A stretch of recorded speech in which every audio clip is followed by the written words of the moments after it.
Hey, hola, ¿qué tal? Bienvenidos, como no, que nos acompañas en una emisión más de los conversatorios de Territorio Comanche, el mejor programa de análisis político de México y el mundo mundial. Mi nombre es Otto René Cáceres, soy el Big Jagger de la ciencia política y me da mucho gusto recibir en estos micrófonos a la única, inigualable Vanessa Rojas, la reina de la democracia. Reinita, ¿cómo estás? Bienvenida este lunes.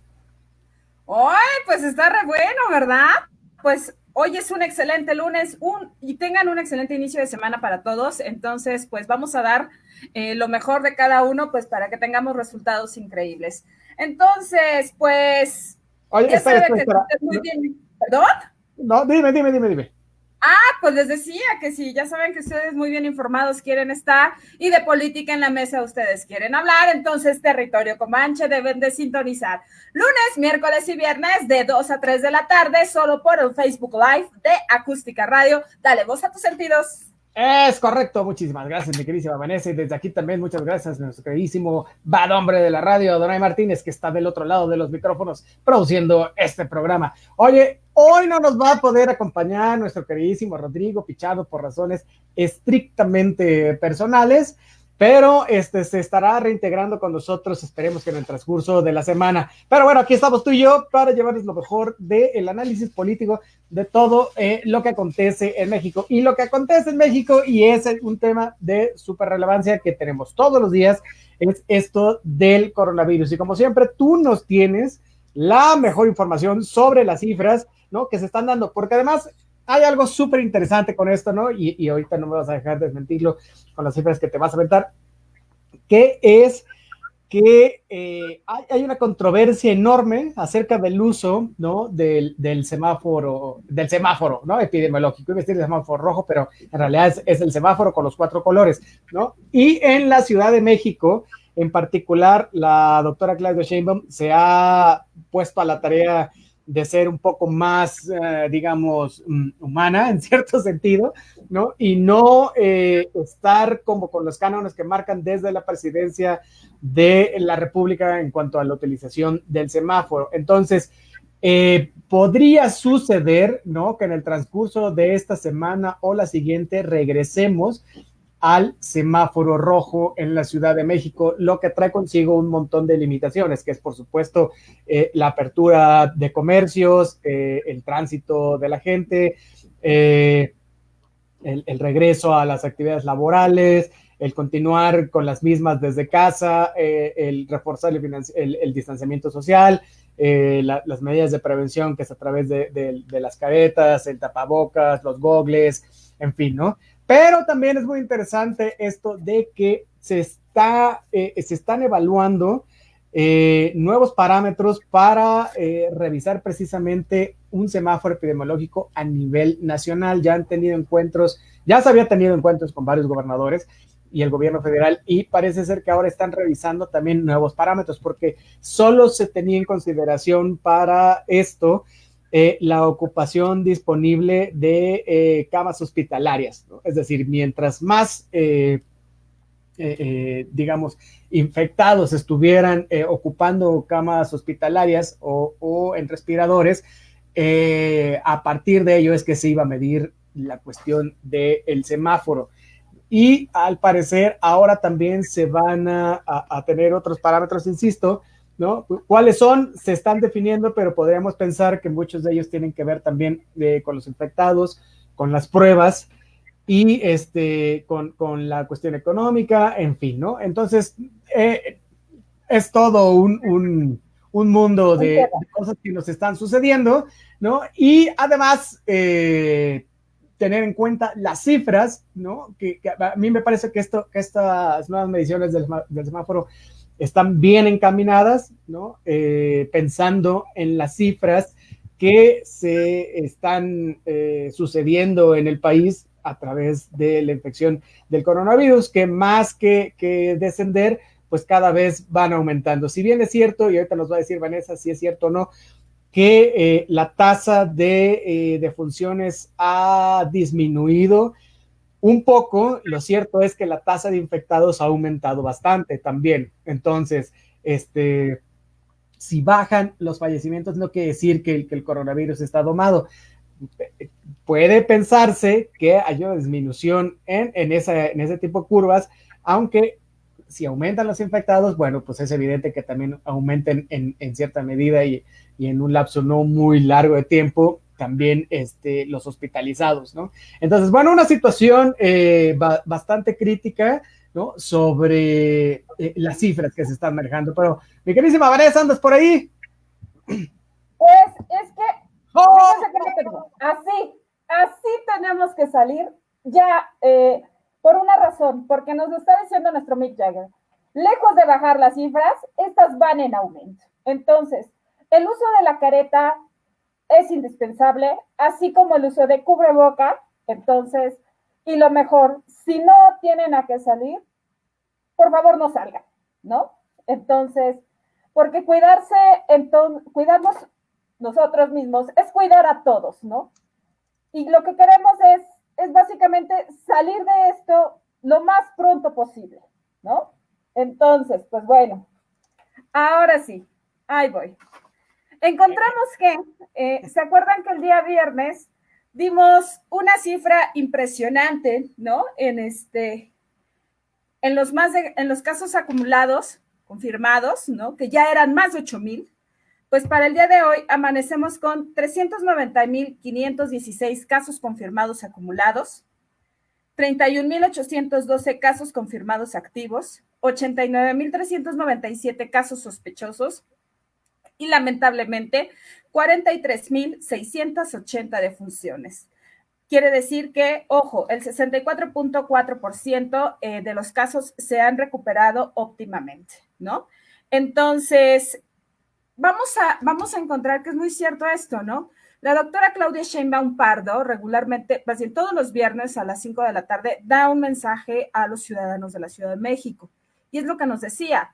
Vamos con una cifra en aumento, ¿no? Y una ocupación hospitalaria, y entonces, ya lo habíamos señalado en emisiones pasadas de Territorio Comanche, que el hecho de dar básicamente, darle paliativos con esto al semáforo, pues no era una medida del todo muy congruente porque no tenía que basarse conforme a los casos hospitalarios, sino básicamente que la Ciudad de México es, vaya, es el territorio más pequeño de la República, tiene 1,454 kilómetros a lo largo y a lo ancho, entonces te habla de que, pues, es muy pequeño y tiene una densidad poblacional impresionante. Entonces, somos más de 8 millones viviendo en la Ciudad de México y aparte hay que encontrar todos aquellos que vienen de tránsito obligatorio, ¿no? Derivado a que aquí están sus centros de trabajo, etcétera. Entonces, el semáforo no debe de corresponder a esta cuestión, sino debe de corresponder básicamente al número también de contagios, porque, pues vaya, ¿no? Es tan sencillo contagiarse, ¿no? Tanto hoy te puedes sentir bien y tú no sabes, ¿no? Y el día de mañana o sales al rato a la calle y con el hecho hasta que te den el cambio ya en monedas, te puedes contagiar, o sea, realmente no sabemos, ¿no? Entonces, no debe de corresponder, insisto, ¿no? Al número de camas hospitalarias ocupadas, ¿no?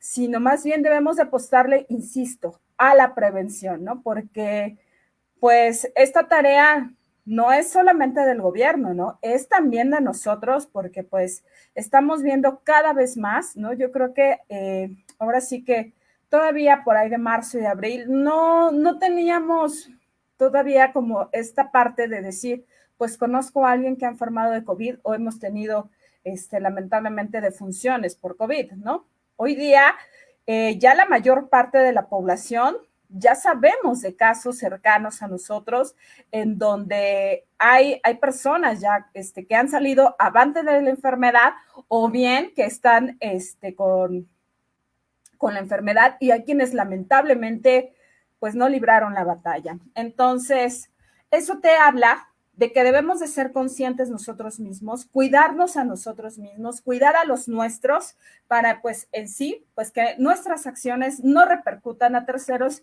y que entonces podamos volver muy pronto pues a esa vida que, pues bueno, ya tal vez no va a volver, lo sabemos, ¿no?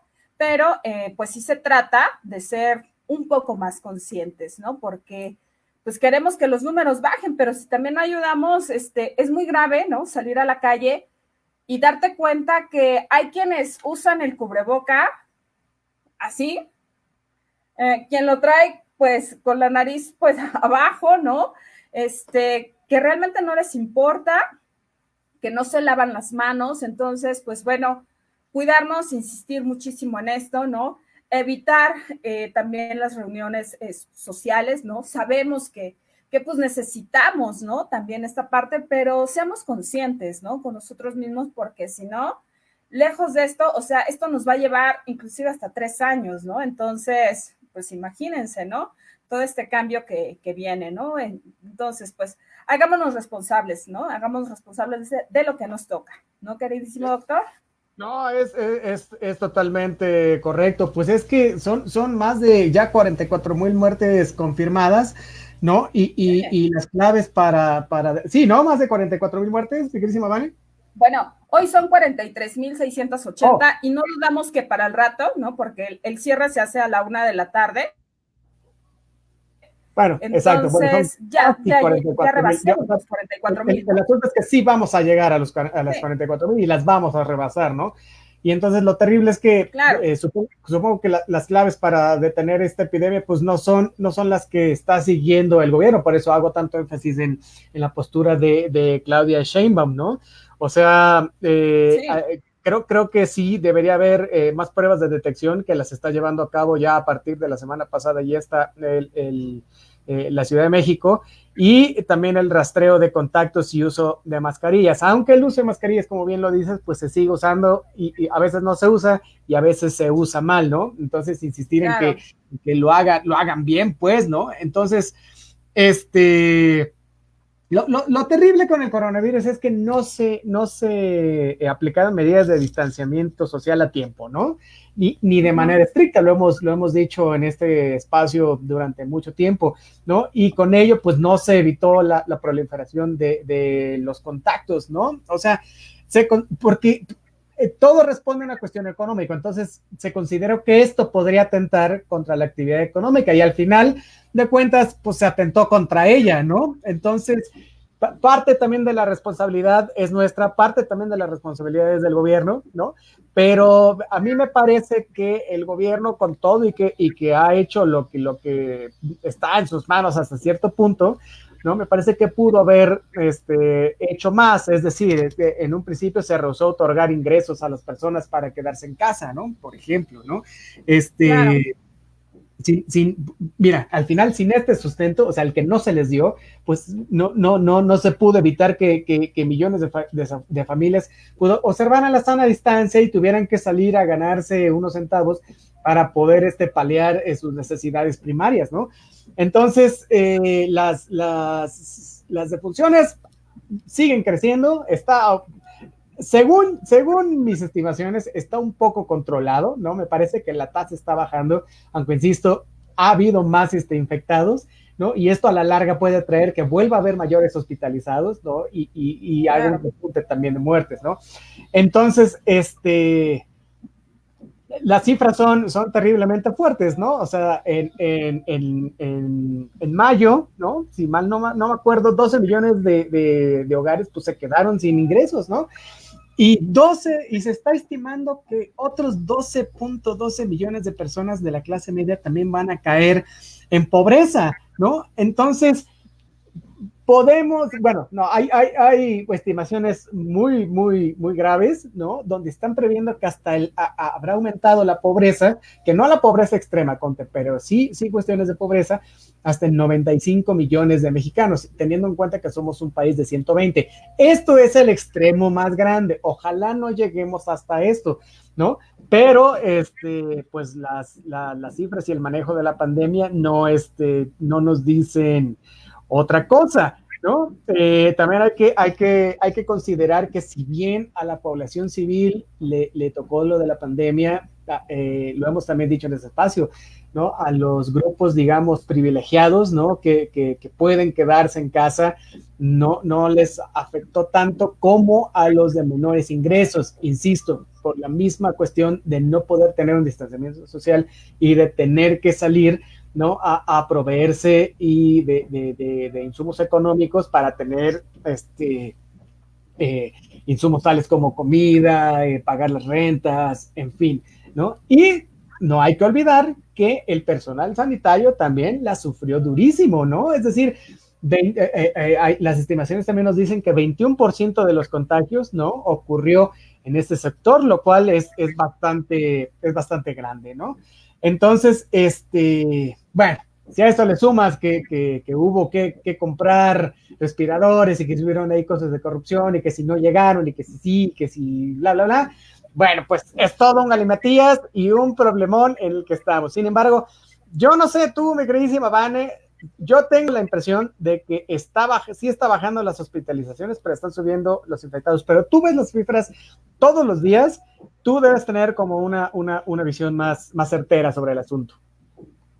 Así es. Si bien es cierto, en cuanto al número de hospitalizaciones está bajando, pero te habla de un repunte impresionante, ¿no? En el número de contagiados, lo cual quiere decir que muy pronto esos contagiados van a utilizar esas camas, ¿no? Entonces, no está controlado. Es muy cierto lo que dijo el doctor Hugo López-Gatell, ¿no? Que es una pandemia doble, ¿no? Más bien triple, en el sentido de que, pues, uno, ¿no?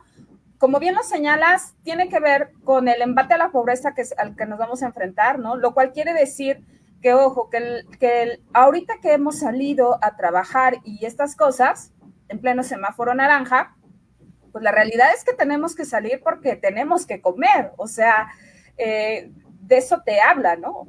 De estas necesidades básicas que tenemos y por eso estamos saliendo, ¿no? Por otro lado, te habla de que ahorita hay que cuidar y proteger muy bien los recursos que tengamos porque los vamos a necesitar para dentro de 3 semanas, ya que volvamos a estar en semáforo rojo y no sabemos cuánto nos vaya a llevar esto, ¿no? Entonces, hay que tener muy en cuenta, ¿no? Que a partir de ahora, en cuanto a los trabajadores, híjole, pues muchos trabajos van a quedar sin prestaciones derivado de que pues van a entrar y a salir en un primer momento. 2, que lo que acumules pues va a ser para comer en unos días más, para poder pagar la renta, etcétera. Y por otro lado, aquellos que han decidido y que han optado por estas plataformas digitales van a ser los que van a salir inmediatamente. Por otro lado, estamos viendo que muchos negocios se están quebrando, ¿no? Entonces, o te mueres de hambre, o te mueres por COVID, o entonces simplemente te quedaste en la pobreza, como ya se señaló, ¿no? Insistir en esto, híjole, para el día de hoy, o sea, son 390,000 casos confirmados, ¿no? Y ojo, tan solo de los que se están haciendo las pruebas correspondientes para el COVID, ¿no? Porque hay mucha gente que es asintomática, entonces todavía falta sumarles todos estos síntomas, ¿no? Lamentablemente, sí tengo casos confirmados, ¿no? En donde hay gente que ha muerto por COVID y ni siquiera sabía que lo tenían, ¿no? Entonces, pues te habla de que no se está teniendo un control total sobre la pandemia, ¿no? Y que entonces esto nos ha excedido, nos ha rebasado. Andrés Manuel López Obrador ya corrigió, por fin, ¿no? Corrigió en el sentido de decir, pues bueno, ¿no? Sí fue muy fuerte lo que está pasando con la pandemia, ¿no? Y lejos de demostrar que qué bueno que llegó la pandemia para poder decir que todo estaba en orden, ha señalado ahora que pues los casos son impresionantes, ¿no? Y que va a dejar a México en una crisis sumamente profunda, ¿no? Entonces, pues bueno, ¿no? Tengamos mucho cuidado. Oye, tenemos un montón de saluditos, dice Kairas Contreras. Hola, saludos Comanche, saludos mi queridísima Kaira, un abrazote. Dice Chris Jam Jumper, hola, muy buen inicio de semana, muchísimas gracias, buen inicio de semana para ti también, para todos los comanches. Dice Sandy González, saludos, mi queridísima Sandy.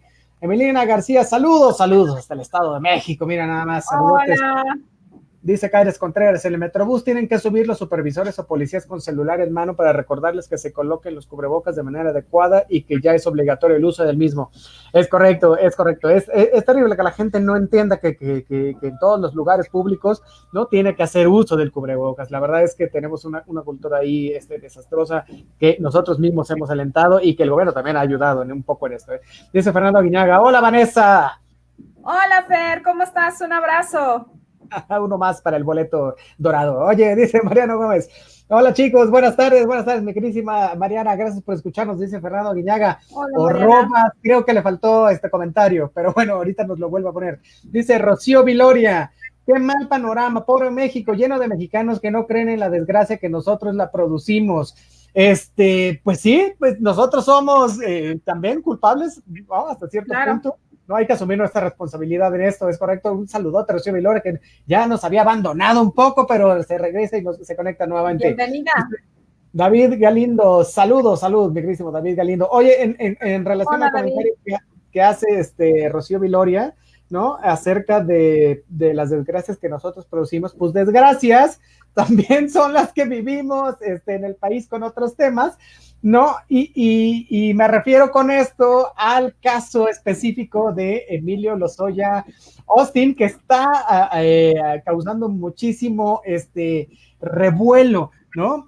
Miren, desde el principio, ¿no? El gobierno de la Cuarta Transformación se ha dedicado y en buena medida muy bien hecho, ¿no? Al combate a la corrupción en nuestro país. Esto quiere decir no solo el combate a la corrupción desde que tomó posesión Andrés Manuel López Obrador, es decir, que hubiera como borrón y cuenta nueva, sino también a cuestiones de la corrupción que se venían trayendo desde gobiernos anteriores, ¿no? Entonces, a mí me parece que el gobierno de la Cuarta Transformación lo ha hecho bastante bien, ha congelado cuentas, ha ido contra grandes capos, evidentemente, como diría nuestra queridísima Vane, pues se han caído varios casos, ¿no?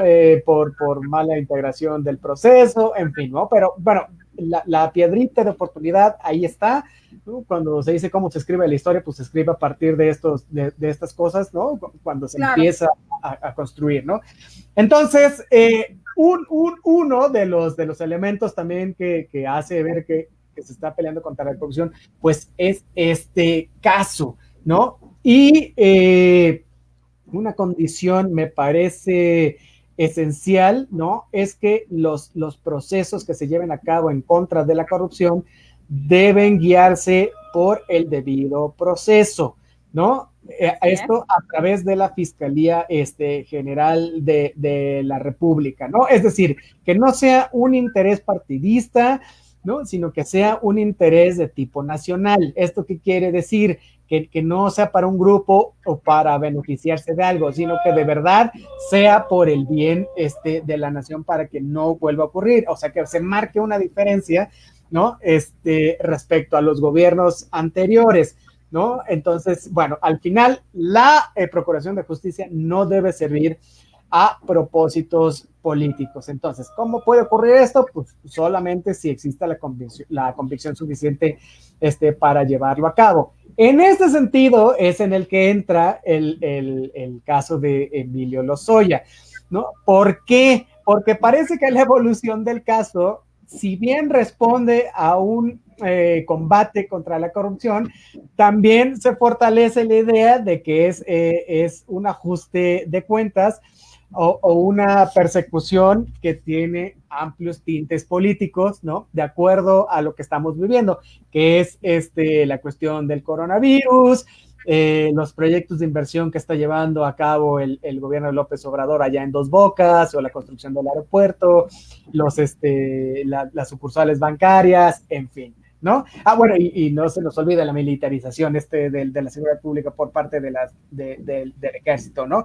Entonces, el asunto es que ya llevamos 10 días que el exdirector general de Pemex, que es Emilio Lozoya Austin, regresó a territorio nacional, ¿no? Y entonces parecería que su caso no es más de justicia penal, sino de justicia popular.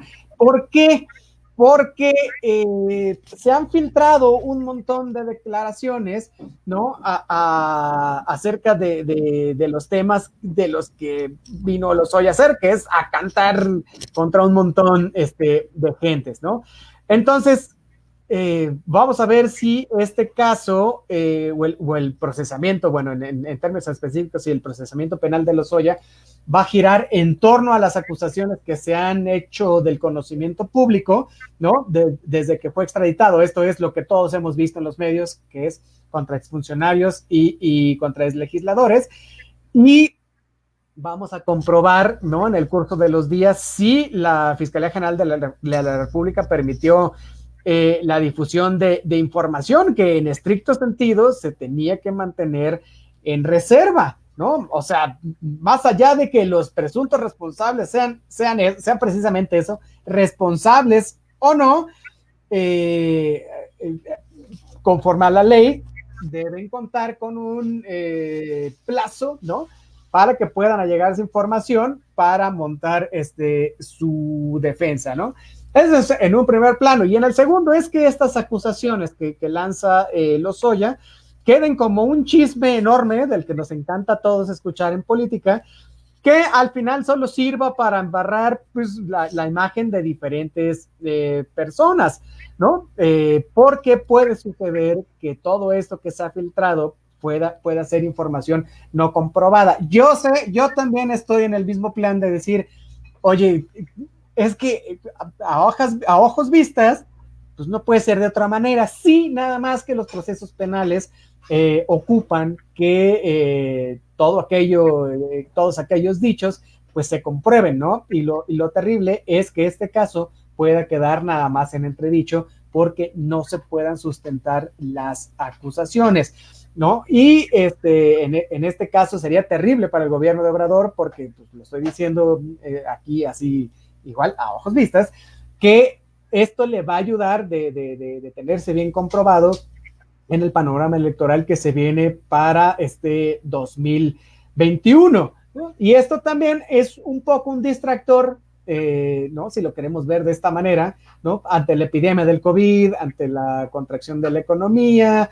en fin, ¿no? Pero bueno, más allá de que si es un distractor o no, o bla, bla, bla, el proceso contra Lozoya me parece que pues va un poco mal, ¿no? Porque además de estas filtraciones que he estado enumerando, ¿no? Se ha dado un trato durísimamente privilegiado al exfuncionario, ¿no? O sea, el exfuncionario está pasando sus días en un hospital, en el Hospital Ángeles del Pedregal, que pues no es cualquier hospital, está en la suite presidencial, porque para eso sirven las felicitaciones, para saber este tipo de cosas, ¿no? Cuidado, y está muy bien cuidado por la Guardia Nacional. O sea, podría parecer que sigue siendo un funcionario del gobierno, lo cual es terrible, porque el debido proceso dice que primero tendría que haber llegado al reclusorio, se le tendrían que haber leído sus derechos, las acusaciones, y a partir de ahí hacer una revisión médica como se le hacen a todo mundo que llega o tiene un proceso penal en contra, y después, si el médico legista así lo dispone,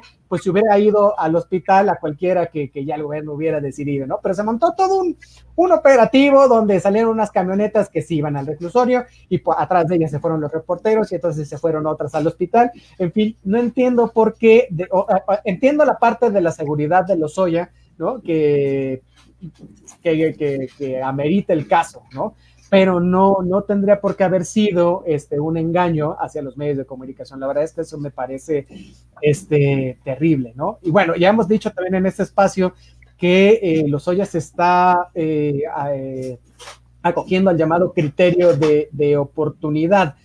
Entonces, de esto se va a beneficiar Lozoya, porque ¿qué dice el criterio de oportunidad? Bueno, que él puede reducir su condena o incluso no tener una condena si aporta elementos de prueba, ¿no? Que impliquen a alguien más, que hubiera estado en un escalón de poder y responsabilidad más alto que él. ¿Esto a qué apunta? Bueno, pues apunta a Luis Videgaray Caso, que para esto era en ese entonces el secretario de Hacienda y el segundo hombre más poderoso, y en última instancia sería para Enrique Peña Nieto. Y ahorita vamos a decir por qué podría ser indiciado Peña Nieto o cómo podría ser indiciado, más allá de las puras suposiciones, que yo sé que todos nos las creemos, ¿no? Incluidos los comanches, pero es terrible que tengas que probar algo, bueno, porque además así es la ley y de manera justa tendría que ser así para todos. Sin embargo, ya sabemos que en este país pues difícilmente esto se da, ¿no? Entonces, mira, hablando un poco de los legisladores que están embarrados en esto, supongo que nadie va a meter la mano al fuego por ellos. Están implicados gentes del PAN, de Movimiento Ciudadano, varios del PRI. Y ahorita vamos a hacer un recuento. Esto que le estoy diciendo solo es, ¿no? Un panorama general de lo que ha sucedido con Emilio Lozoya Austin. Pero bueno, ya vamos a ver si solo panistas, priistas o perredistas se fueron víctimas de la corrupción en aquella legislatura, ¿no? Porque por ahí no se ha dicho nada acerca de gente del Partido Verde y por ahí las filtraciones también los embarran a ellos, ¿no? Entonces, bueno, no vamos a pensar mal, pero es que también el Verde está en coalición con Morena, entonces no sabemos qué vaya a pasar. Bueno, todo esto, el tema general, para entrarle a el caso de Emilio Lozoya. ¿Cómo ves, mi carísima Vani? Te habla de una corrupción a nivel institucional en la 62ª legislatura para poder aprobar esta ley de hidrocarburos, ¿no? En la reforma madre de 2013, ¿no? Pues con Enrique Peña Nieto, ¿no? Y pues bueno, todos los casos, ¿no? Tanto Lozoya Austin como Ayotzinapa, Duarte, todo señala para Enrique Peña Nieto, porque pues él era el primer mandatario, ¿no? Eso en un primer momento, y también hay que entender cómo Emilio Lozoya Austin, como bien lo señalas, no pisó el reclusorio norte, y cómo ha cambiado básicamente la calidad jurídica que tenía, ¿no? En un primer momento de imputado, y hoy pasa a ser testigo protegido, ¿no? Por toda la información que él tiene, ¿no? Y sobre todo por algo muy importante, ¿no? Por salvar a su mamá, ¿no? Por salvar básicamente a sus mujeres, porque entre estos casos, pues estamos hablando de que está indiciada su mamá, su hermana y su esposa. Entonces, está toda la familia de Lozoya Austin embarrada en el tema, ¿no? Entonces, ahí tenemos que, pues básicamente eso es lo que está negociando y nunca antes habíamos visto esta parte, como hoy día se ve, ¿no? En donde están surgiendo nombres ya de manera muy puntual. Entonces, ¿por qué negociar esto? Porque, pues bueno, la que está iniciada es Hilda Austin, de 71 años, ¿no? La madre de Emilio Lozoya, ¿no? Y esta señora, pues, no pudo comprobar los más de $185,000 en la cuenta de su mamá por una razón, porque ella es profesora. Entonces, como profesor, es complicado, ¿no? Poder demostrar de dónde proviene, pues, esta lana, ¿no? O sea, sí, pues uno dice, ah, caray, ¿no? O sea, uno cuando se mete a este rollo pues de la academia, sabes que se hace por amor al arte, ¿no? Sabes que es para complementar, entonces, y es porque te gusta, ¿no? Retribuir un poco a la sociedad, ¿no? De lo mucho que se te ha brindado, por ejemplo, la educación, ¿no? Uno lo hace por amor al arte, porque ser profesor, perdón, pero te mueres de hambre, ¿no? O sea, a menos que tengas un supergrado en el SNI, ¿no? Que seas un super investigador, ¿no? Que estés patrocinado tanto por el CONACYT y por el CIMBESTAF, yo qué sé, puedes vivir pues medianamente bien con eso, ¿no? Pero de ahí en fuera, pues sí está complicado, ¿no? Entonces, por eso doña Hilda, pues, está bajo arraigo domiciliario. ¿Por qué? Pues porque tiene 71 años de edad. Entonces, para poder limpiar esto, ya nos están diciendo, Emilio Lozoya Austin ya está dando nombres, ¿no? Entre estos están, por ejemplo, ¿no? El coordinador de dirección general de Pemex, ¿no? Y el coordinador del enlace legislativo de Pemex, Y bueno, ¿dónde estaba todo esto? Pues en la oficina, ahí en la torre de Pemex, ¿no? En el piso 45, en la oficina de estos hombres, de este hombre, de Froilán Gracia Galicia, quien fue encargado también junto con Rosario Brindis Álvarez, encargados de la operación clave de Emilio Lozoya Austin. ¿De qué se encargaron estos dos? Pues bueno, primero de correr básicamente a todos sus trabajadores por una razón, para que no se filtrara la información y poder hacer una operación mucho más segura. Pero básicamente, extrabajadores de esto, de Froilán Gracia Galicia, señalan que en la oficina de este hombre, en el piso 45 de la torre de Pemex, tenían una manta muy grande, ¿no? Con todas las personas que conformaban el Congreso, con los diputados federales, ¿no? Los nombres, y así como la bancada a la que pertenecían, ¿no? Y tenían los 500 diputados y ojo, estaban divididos por color. Por rojo, que quería decir que en su vida iban a aceptar algo así. Los amarillos, los que probablemente iban a aceptar, los plateados que estaban en negociación y los verdes que iban a aceptar sin mayor problema. Entonces, para poder dar básicamente la operación, pues bueno, ¿no? Sabemos que con dinero baila el perro y ya acá fue así. Hubo básicamente un desvío de fondos, ¿no? Y para poder pagar esta reforma energética, esta ley de hidrocarburos, ojo, se dieron cañonazos impresionantes y el pago correspondió nada más y nada menos que por 359,200,000 pesos. 359,200,000 pesos y ojo, se fueron para legisladores del PAN. Tan solo a los del PAN les correspondieron 52,380,000 pesos, tan solo para el PAN. Entonces, de ahí se pagó, obviamente, a los que estaban bien alineados, a los diputados del PRI, ¿no? A los diputados del PAN, a los del PANAL, que corresponden a doña Elba Ester Gordillo, ¿no? Al PRD y al Partido Verde Ecologista de México, ¿no? Entonces, eso es corrupción institucional, ¿no? Y pues bueno, ¿no? La 62ª legislatura, en ese entonces, habrá que rendir cuentas, ¿no? Tiene que rendir cuentas y aquellos legisladores tendrán que ser llamados.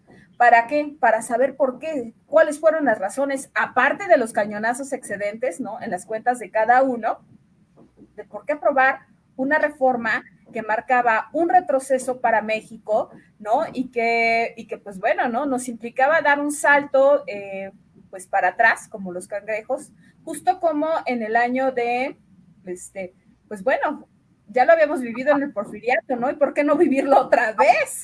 Bueno, ¿qué tal? Oye, fíjate que es muy interesante esto que dices acerca de los legisladores, ¿no? Porque según el escrito que presenta Emilio Lozoya a las autoridades mexicanas, ¿no? Fue que habría él recibido instrucciones, y lo que decíamos hace ratito, de Luis Videgaray, ¿no? Que a la sazón era secretario de Hacienda, para dar 52,380,000 pesos a legisladores del PAN, ¿no? Precisamente para aprobar la reforma energética, ¿no? Y de ese monto, Videgaray habría pedido que 6,8 millones de pesos se pusieran en las manos de Ricardo Anaya, que no solo era presidente del PAN, sino era también presidente de la Cámara de Diputados. Por cierto, digo, Anaya ya salió a decir que esto es totalmente falso, ¿no? Yo creo que Anaya no habrían tenido que convencerlo. Han salido un montón de memes sobre esto. Estaba totalmente de acuerdo con estas reformas. No creo que el PRI bien se pudo haber ahorrado ese dinero, ¿no? Para convencer a alguien que ya estaba convencido, ¿no? Si a alguien tenían que que sobornar, pues eran los legisladores del PRI, porque aceptaron la reforma a regañadientes, varios de ellos. Solo hay que revisar los videos que están ahí en varias plataformas o también los periódicos de ese momento, ¿no? También a los del PRD y Movimiento Ciudadano, porque muchos votaron en contra, ¿no? Y a los panistas, pues en realidad no había que sobornarlos tantos para obtener su voto, ¿no? Pero bueno, una parte de la información también más detallada y declarada también por Lozoya, ¿no? Es que se afirma que Odebrecht pagó $4 millones a la campaña presidencial de Enrique Peña Nieto y 6 millones ya durante el gobierno peñista para obtener contratos, que estas son las dos partes con Odebrecht que se están revisando, ¿no? Una a posteriori y una antes de que sucediera, ¿no? Entonces son $10 millones, 4 para la campaña y 6 para después de la campaña. Digamos que $4 millones funcionaron para que pudiera ganar Enrique Peña Nieto, que llevaba una ventaja abrumadora de todas formas, y los otros 6 sí fueron totalmente, las dos son corrupción, pero digamos que los otros 6 millones sí ya no fueron a parar a algo que se pudiera utilizar, sino que fueron a los bolsillos de quién sabe quién, ¿no? Para sobornar legisladores y obtener contratos, ¿no? Entonces, pues también se le han presentado a Emilio Lozoya estas compras irregulares de agronitrogenados, ¿no? Por Pemex, lo cual fue a través fue denunciado por la Auditoría Superior de la Federación. Y los dichos, el asunto es que se han sustentado a partir de las afirmaciones de los ejecutivos de la firma, ¿no? Ya veremos si el rastreo de las transferencias puede confirmar esto. Esperemos que sí, ¿no? Ahora, en el caso de los legisladores, habrá que ver, y no crean que no quiero que los lleven a juicio, a mí me encantaría que los lleven a todos sus juicios, y si hiciera un maxi proceso. Ahorita voy a estar el maxi proceso. Bueno, de una vez. ¿Por qué? Porque se haría un maxi proceso si van en contra de Luis Videgaray, pero también si van en contra de Enrique Peña Nieto, ¿no? Sería la primera vez en la historia, ¿no?, del país en que sucedería algo de este tipo, y esto manda una llamada de atención para cualquier otro gobernante que quiera hacer una situación de este tipo. Ya hubo un maxi proceso en Brasil, no, ya hubo procesos, a mí me sorprende mucho que haya habido también maxi procesos en Centroamérica, ¿no? Específicamente en Guatemala ha habido maxi procesos, se han iniciado también a los presidentes, lo cual pues nos deja muy atrás en cuestiones de justicia. En fin, esto podría ser un hito en la historia moderna del país, ¿no? Pero bueno, en el caso específico de los legisladores, habría que ver qué pruebas hay, además de las afirmaciones de Lozoya. Por ahí están los videos, ¿no? Y pues veremos también hasta dónde pueden probar estos videos, ¿no? Si tienen audio, si no tienen, si se ven que están agarrando dinero, si se prueba que ese dinero era para tal cosa, aunque esté muy claro.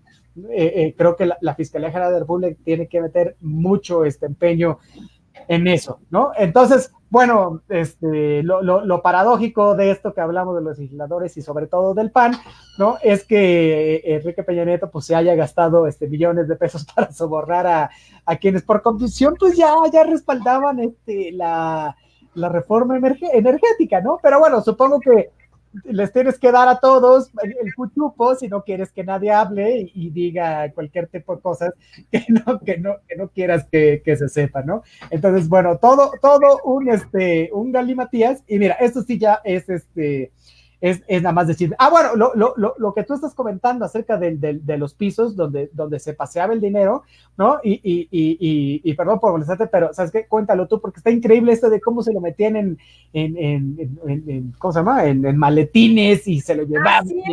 Y está increíble. Pues bueno, ¿cómo operaban, por ejemplo, Froilán Gracia Galicia y Rosario Brindis Álvarez? Pues bueno, de una manera de verdad increíble. O sea, no das crédito, bueno, yo no doy crédito de cómo utilizaban los aviones de la Fuerza Aérea, ¿no? Metían el dinero en maletines, ¿no? Y entonces los comandantes de la Fuerza Aérea simplemente no sabían, porque así está, tal cual, no sabían básicamente qué estaban transportando. Sabían que transportaban a funcionarios de Pemex, nada más, ¿no? pero no tenían conocimiento de lo que llevaban en esas maletas, ¿no? Entonces, eran los sobornos correspondientes para estos 500 diputados, ¿no? Bueno, no 500 porque no todos aceptaron, ¿no? Entonces, y bueno, ¿no? Si de por sí ya te había hablado de este nivel de corrupción, ¿no? Por ejemplo, de que no se pudo comprobar los recursos de dónde provenía, por ejemplo, la casa de Malinalco de Luis Videgaray, ¿no? Que allá está, ¿no?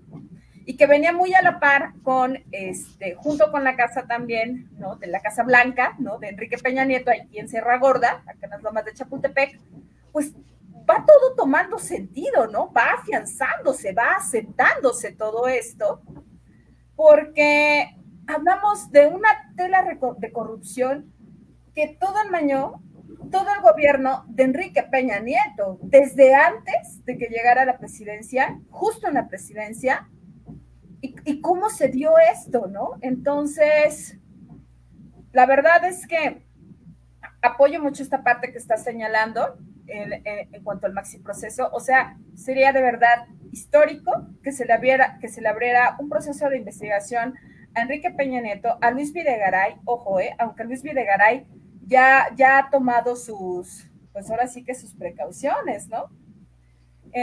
Ha dicho y ha señalado, ¿no? Él está de profesor ahora, ¿no? O sea, ¿cómo aceptas un cambio así? O sea, no doy crédito, simple y llanamente, ¿no? Está de profesor en el MIT. Está de profesor en el MIT, que es el Massachusetts Institute of Technology. Sí, así es. O sea, y seguramente ya sacó un amparo, una cosa así, por cualquier cosa que le pueda suceder, ¿no? Todavía en junio, ¿no? Estábamos en pleno cierre de este ciclo escolar y él seguía ahí, ¿no? Dado de alta y todo, seguía en Estados Unidos, pero sin duda tiene que ser llamado a rendir cuentas, ¿no? Porque está muy complicado, de verdad, que no sepas cómo se mueven, por ejemplo, insisto, ¿no? Estos 359,200,000 pesos no es algo que puedas esconder, o sea... Sí, es en realidad complicado. Fíjate que al respecto, es que están saliendo historias muy interesantes y en una de esas hasta películas, ¿no? Claro. Tú nos mencionabas en programas pasados que también había muchos departamentos en Polanco que estaban, si bien no estaban a nombre de Lozoya, sí los utilizaban. Ahora, ¿para qué les utilizaban? Bueno, porque ahí tenían cajas fuertes, ¿no? Y estas cajas fuertes solo se abrían bajo los órdenes de Froilán Gracia García, que es el que nos estás contando, que era el operador, ¿no? Para llevar a cabo esta serie de corruptelas en las legislaturas, ¿no? ¿Y por qué era el operador? Bueno, porque era el brazo derecho de Emilio Lozoya, allá en Pemex. Ahora, en estas cajas que medían más o menos 1,5 metros, y que les cabe un montón de dinero más del que tú y yo vamos a tener jamás en la vida, servía exactamente para sobornar a todos estos políticos que estamos hablando en cuanto a la aprobación de la reforma energética. Entonces, estos fajos de billetes que eran un montón, se entregaban en bolsas, fíjate, en bolsas Louis Vuitton, y de otras boutiques, que estas bolsas todos el mundo sabemos que son carísimas, iban engrapadas en la parte de arriba para que no se viera su contenido. A veces se entregaban en los departamentos, a veces se entregaban en la torre de Pemex, pero cuando ya de verdad se perdió el pudor, se veía a los legisladores, ¿no? Terminar sus jornadas de trabajo, ya ves que son extenuantes, y desfilando en los pasillos de la Cámara de Diputados y Senadores con sus bolsas de marca, rumbo al estacionamiento, o a las cajuelas de sus coches, en fin, ¿no? Y lo que tú estás diciendo también es muy interesante, porque otra manera también es que se contaba el dinero en estas oficinas de Pemex, también se metían en unas bolsas pues un poco menos finas, se metían en gym bags, que son estas bolsas para ir al gimnasio, y se metían exactamente en los aviones de la Fuerza Aérea Mexicana. Se llevaban, los pilotos efectivamente no sabían nada acerca de esto, pero eso sí, parece ser que esta mujer, ¿cómo se llama, mi queridísima Vane? Rosario Brenda, Brindis Álvarez. Brindis Álvarez, mira, ya no se nos va a olvidar Brindis por Brindis. Sí, Porque Brindis salud. Álvarez puede ser que hubiera ordeñado estas mismas bolsas. O sea, no solo haces corrupción, sino que ordeñas las También bolsas drogas. que van para esta misma corrupción, ¿no? Es un caso Claro. de verdad, dirían los programas de radio viejitos, un caso para la bruja, me cae, ¿no? Entonces, Es que ¿qué te cuesta, por ejemplo, 10 para ti, 1 para mí, ¿no? En cada bolsa, ¿no? 10 para ti, 1 para mí, ¿no? Y empiezas a hacer esta repartición, ¿no? Y que este robo hormiga, y que pues al final, si tomaba un fajo de billetes de estos de 500 o de 1000 pesos, pues ya ni siquiera lo iban a notar, o sea, ya te habían pagado y te habían solucionado de por vida, ¿no? Si aún con eso, ¿no? Con el hecho de ser diputado y todo lo que conlleva, y todavía tienes, pues ahora sí que un excedente amigable por tu retribución legislativa, pues claro. ya lo das por alto. Oye, y fíjate que muchos, también se menciona por ahí que muchos no pidieron el cash tal cual, ¿no? Y Sí. bueno, pues les giró un poco mejor la ardilla, porque en vez de pedir la bolsita de dinero, ¿no? Pidieron que se inclinara a favor de las empresas de sus amigos o de ellos mismos, contratos en Pemex que les pudieran redituar ganancias bastante considerables. Entonces, bueno, insisto, este es un caso bastante grande, tiene muchas aristas, pero tiene un matiz totalmente político, electoral, ¿no? En Claro. estos tiempos, sobre todo pensando que el siguiente año va a ser una de las elecciones más grandes y reñidas de las que tiene historia del país. Ahora, habrá que ver si Emilio Lozoya, también en su calidad de testigo protegido, pues cuenta las negociaciones que pudo haber llegado a tener con Manuel Bartlett, con Zoé Robledo y Miguel Barbosa, que están implicados los tres también en esto, y quién sabe si se les llama o no a rendir cuentas. Ya salieron los tres a decir, oiga, nosotros somos puros y castos, pero bueno, ahí está el papel de la fiscalía para ver si efectivamente esto no es solo un montaje político y se llama a todos los que estuvieron involucrados a la rendición de cuentas. ¿No te parece, mi querida Iván? Sí, o sea, aquí se tiene que llamar a rendir cuentas a todos. Y ahora bien, en la sede legislativa de San Lázaro, como bien lo señalas, ¿no? Tanto se llevaban la lana en sus camionetas, etcétera, pues es uno de los centros en donde más seguridad hay, ¿no? Entonces, de todo esto, debe de haber videos de grabaciones, porque tú entras al Palacio Legislativo y hay cámaras por todos lados, o sea, no puedes andar libremente, si dices que ibas, por ejemplo, ¿no? En el caso de que está ahí la librería Educal, ¿no? Que vas por un libro y todo, te siguen, ¿no? Si dices que vas a la parte del museo, te siguen. Entonces, ante esto, también se debe de contar con todas estas pruebas, ¿no?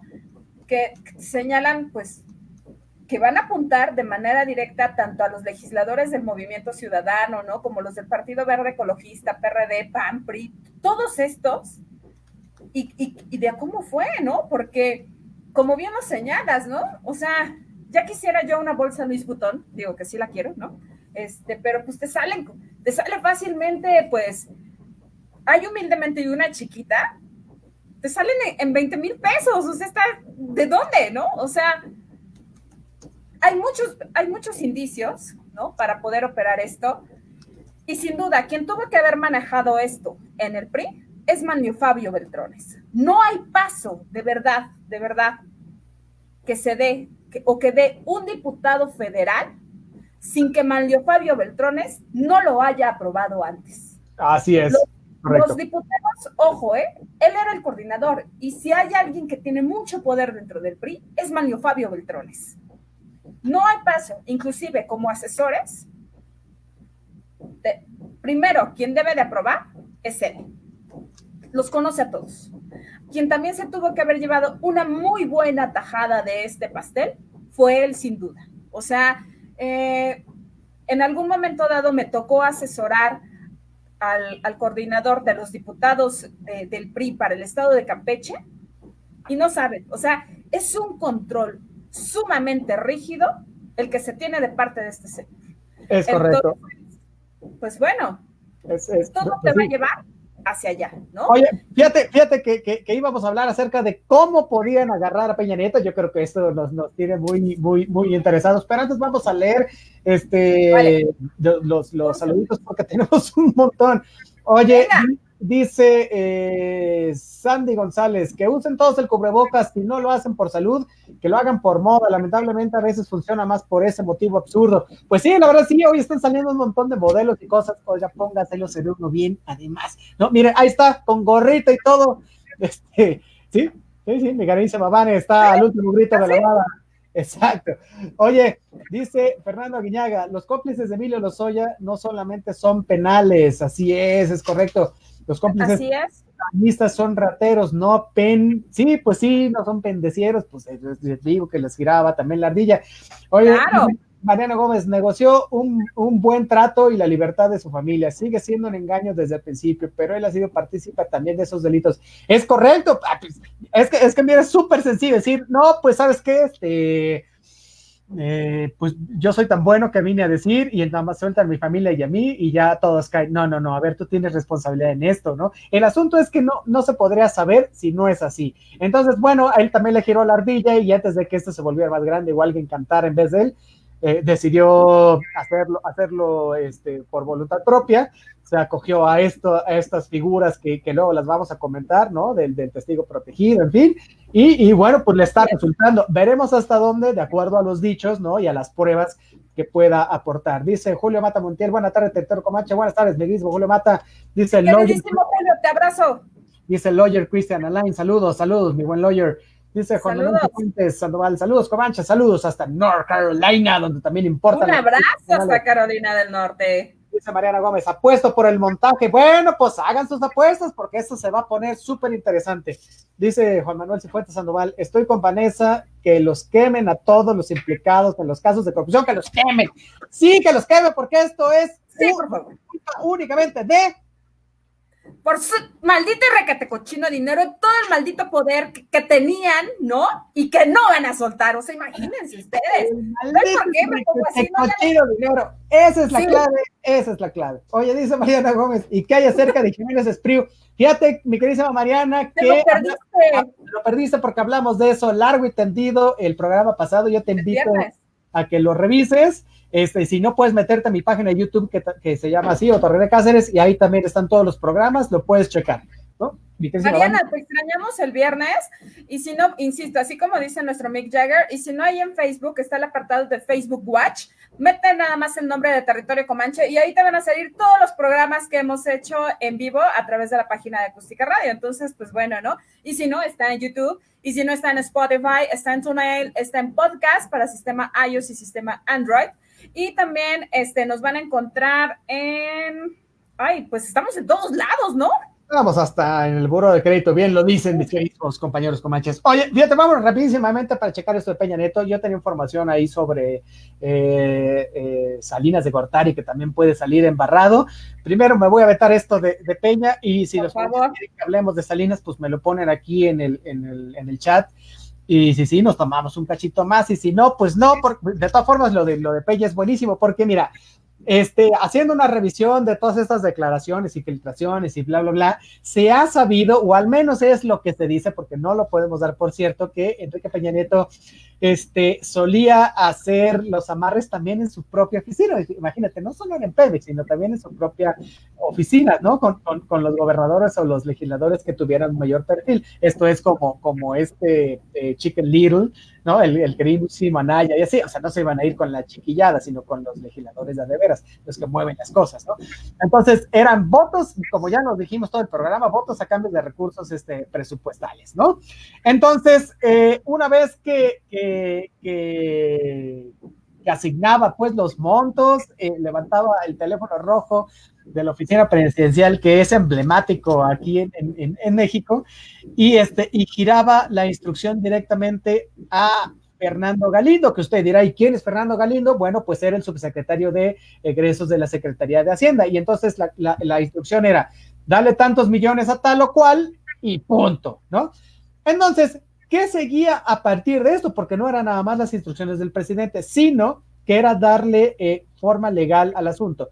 ¿Cómo se llevaba a cabo esto? Pues se hacía una minuciosa operación a través de una complicada red de papeleo que pudiera guardar las apariencias. Ahora, esto me va a encantar y ustedes también.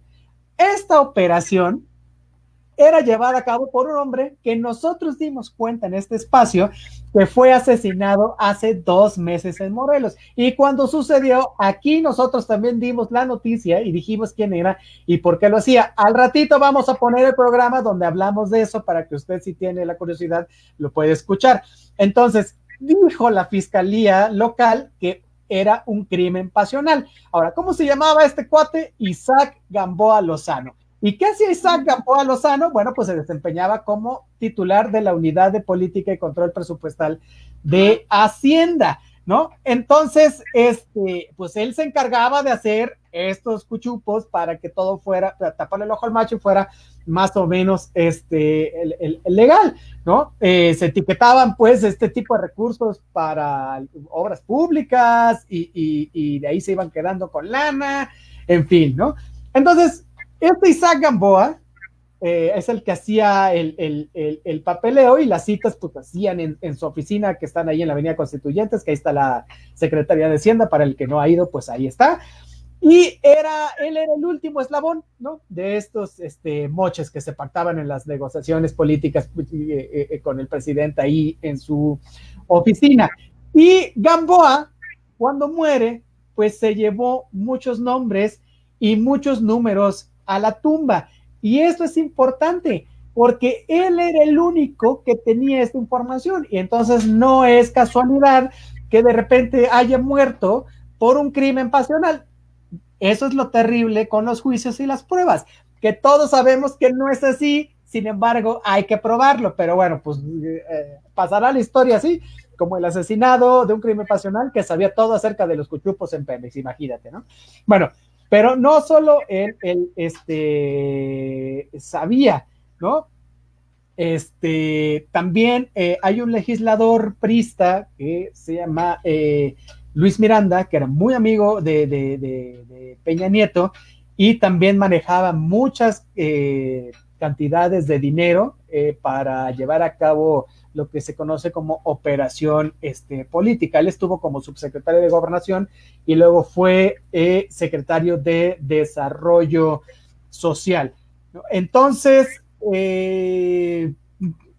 pues ahí están las participaciones que se puedan haber dado por instrucciones del entonces presidente de la República y que probablemente pudiera decir Lozoya Austin o pudiera corroborar. Entonces, bueno, pues que son un montón de cosas, ¿no? La operación de compra de votos, donde están implicados ahorita muchos gobernadores, donde estuvieron implicados muchos legisladores que ahora son senadores, en fin, ¿no? Entonces, vamos a ver si todo esto va a resultar en este proceso judicial que efectivamente lleve a una sentencia y que no sea solo una investigación sesgada, digamos, ¿no? En una cuestión política, sino que, como decíamos, pues le llegue a todo mundo el brazo largo y justo de la ley, ¿no, mi querida Vane? Pues por favor, ¿no? Aparte, todos sabemos, ¿no? Que quien empezó con el desmantelamiento del Estado fue precisamente, pues sí, inicia con Miguel de la Madrid Hurtado, pero quien fue el ícono de todo esto fue Carlos Salinas de Gortari. Lo que le faltó, ¿no? Que venía tanto por el sistema de salud como esta reforma energética, así como por la educación y todo lo que le llegó a faltar de las más de 500 empresas que pues básicamente con las que arrasó en su gobierno, pues la tarea fue encomendada a su lacayo y a su gran aprendiz, Enrique Peña Nieto. No había paso. ¿Perdón? Sí. No, dale, ahorita te digo un chiste. No había paso que no diera Enrique Peña Nieto porque Carlos Salinas de Gortari era quien estaba gobernando desde atrás. Entonces, realmente Enrique Peña Nieto se caracterizó por no ser un hombre muy brillante, siendo honestos, ¿no? Se confabuló simplemente por un manejo, ¿no? Pero quien siempre estuvo atrás de él y dando cada paso fue Carlos Salinas de Gortari. Si no se pudo consolidar en el gobierno de la reforma energética, inclusive también lo dijo Ernesto Zedillo, era algo impensable, ¿no? Quien lo consolidó fue Enrique Peña Nieto, ¿no? En 2013, pero fue gracias a todo esto que venía trabajando desde tiempo atrás. Entonces, sí. Pues sí. ¿No? Es correcto. Oye, fíjate, bueno, ya que tocas el tema, pues ya lo vamos a decir porque ya lo teníamos aquí, ni modo de dejar pues sí. Con la duda. Pero fíjate, a propósito de lo que estás diciendo de Miguel de la Madrid, él tenía una casa gigantesca en Coyoacán, ¿no? Mire, prácticamente una manzana. Esa casa cuesta 42 millones de pesos, más o menos. Pues adivina quién la compró. La compró Miguel Ángel Barbosa, el que es ahora el gobernador de Puebla, y la compró solamente por 10 millones de pesos, el angelito. Ahora, ay, entonces, esas son las cosas, sí, ¿va? Esas son las cosas que a uno lo llevan a pensar si hubo o no hubo corrupción por parte de gente que ahora está en Morena. Bueno, lo vamos a dejar ahí, es sumamente sospechoso. Ok, pero lo dijimos desde emisiones pasadas de Territorio Comanche, del caso de Emilio Lozoya Austin. En esta corrupción institucional van a caer de todos los partidos, y entonces gente muy cercana al presidente, y la corrupción va a llegar a esas altas esferas, porque la corrupción está tanto en las más bajas como en las más altas, y entonces tendremos que tener castigos ejemplares, ¿no? Tanto la inhabilitación de los servidores públicos, que queden inhabilitados, no por 10 años, sino pueden quedar vetados. O sea, de verdad sería ejemplar que fueran vetados de por vida, o sea. Por vida, es correcto. Por favor, porque son crímenes sumamente graves, ¿no? Y que restituyeran lo claro, ¿no? Y que no pasen, por ejemplo, de 4 a 6 años en la cárcel. O sea, con eso no nos basta. Aparte de regresar todo lo robado y incautar sus bienes, ¿no? Entonces, para poder empezar a resarcir, aunque sea tantito el daño que le hicieron a esta hermosa nación, implicaría, ojo, castigos ejemplares que fungieran penas. Ojo, sé que es imposible, ¿no? Lo que he pedido y he manifestado en Territorio Comanche durante días pasados, pero, por ejemplo, estaría increíble que las penas fueran sin derecho a fianza y sin recorte a la condena de más de 50 años, ¿no? O sea, mínimo, ¿no? Porque, pues no los vamos a, pues no va a haber pena de muerte, pero pues sí mínimo penas más severas, ¿no? Para llevar a cabo eso, tendrá que haber una reforma a la ley del sistema penal. La verdad es que eso no se va a llevar a cabo. Mira, date de santos con que estén un rato en la cárcel, donde se la pasen un poco mal y restituyan lo poco que se pueda a través del congelamiento de cuentas, algo así. Pero mira, rápido, antes de que nos vayamos, te voy a decir, porque también parece ser que pudiera llegar, ¿no? Este caso, inclusive a acusar al primer innombrable de este país, que ya le quitó el título Felipe Calderón, pero era el culpable de todo, hasta de los terremotos, que es nuestro queridísimo Carlos Salinas de Gortari.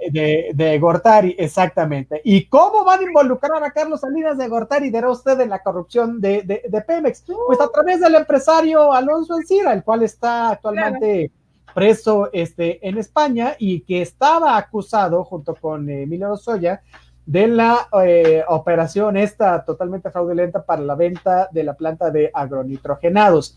Entonces, en las declaraciones que ha empezado a emitir ante la fiscalía Emilio Lozoya, se supone que va a dar información detallada de esta operación, con lo que prácticamente estaría entregando Ancira, pues, con nuevos elementos para que el gobierno pueda reforzar el juicio de extradición. y que actualmente se está llevando a cabo en España contra quien fuera el dueño de Altos Hornos de México. ¿Y por qué todo esto? Porque parece tan complicado. Bueno, porque según la Fiscalía General de la República, conste que lo que estamos diciendo aquí todavía no ha sido probado, así que nada más lo estamos comentando, ¿no? No nos erigimos en juez y parte, pero bueno, no le podemos tapar el ojo al macho, ¿no? Bueno, el asunto es que ay Dios.